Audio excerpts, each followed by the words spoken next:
విజయనగరం వెళ్దాం. Counting centre దగ్గర మా ప్రతినిధి కోటేశ్వరరావు సిద్ధంగా ఉన్నారు. అక్కడ డీటెయిల్స్ అందించడానికి. కోటేశ్వరరావు, ఏంటి సిచ్యువేషన్ అక్కడ?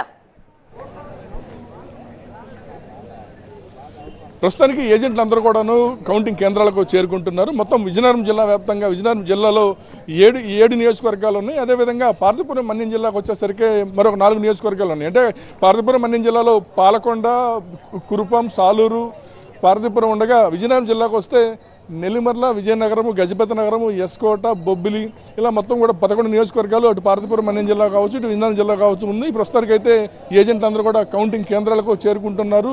అదేవిధంగా అభ్యర్థులు కూడా కౌంటింగ్ కేంద్రాలకు వస్తున్న పరిస్థితి అయితే ఉంది. మరికొద్ది సేపట్లో పోస్టల్ బ్యాలెట్లు కౌంటింగ్ ప్రారంభంగా ఉంది.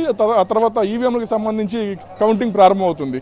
ఏదైనా సరే గంటకు ఒక రౌండ్ లెక్క ఈ కౌంటింగ్కి సంబంధించిన ఫలితాలు వెల్లడికానున్నాయి. అయితే ప్రస్తుతానికైతే ఈరోజు దీని ఇప్పటికే ప్రతి ఒక్కరిలో కూడా ఒక ఉత్కంఠభరితమైన వాతావరణం కనిపిస్తుంది. ఎందుకంటే అభ్యర్థులందరూ కూడా ఈరోజు జడ్జిమెంట్ డే కావడంతో అంతా కూడా ఒక ఉత్కంఠభరితమైన వాతావరణం అయితే కనిపిస్తుంది. అయితే ఏజెంట్లు కూడా పెద్ద ఎత్తున అన్ని రాజకీయ పార్టీలకు సంబంధించి కూడా కొనసాగుతున్నారు. ప్రస్తుతానికి 77 మంది అభ్యర్థులు విజయనగరం జిల్లాలో బరిలో ఉన్నారు. వీరిలో ప్రధాన పార్టీలు టీడీపీ, వైసీపీ.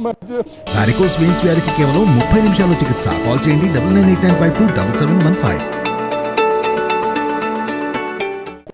పోటీ కొనసాగుతుంది. అయితే ఇక్కడ నెల్లిమల నియోజకవర్గం నుంచి వచ్చేసరికి జనసేన కూడా పోటీలో ఉండడంతో అక్కడ ప్రస్తుతానికి వైసీపీకి జనసేనకి మధ్య కూడా పోటీ ఉత్కంఠభరితంగా సాగింది. అయితే ప్రధానంగా చూస్తే ఈరోజు జిల్లాలో చీపురుపల్లి నియోజకవర్గం నుండి బొత్స సత్యనారాయణ, రాష్ట్ర మంత్రి బొత్స సత్యనారాయణ, అదేవిధంగా టీడీపీ పార్టీ రాష్ట్ర మాజీ అధ్యక్షుడు కిమిడి కళా వెంకటరావు పోటీలో ఉన్నారు. ఈ జిల్లాలో ఉన్నటువంటి ఓటర్లందరూ కూడా చీపురుపల్లి పైన ప్రధానంగా ఒక ఆసక్తిగా మారింది. అక్కడ నుండి ఎవరు గెలవబోతుంది అన్నది అయితే ఒక ఉత్కంఠభరితంగా సాగుతుంది. అయితే మొత్తానికి జిల్లాలో ఉన్నటువంటి విజయనగరం జిల్లాలో 14,85,000 మంది ఓటర్లు ఉన్నారు.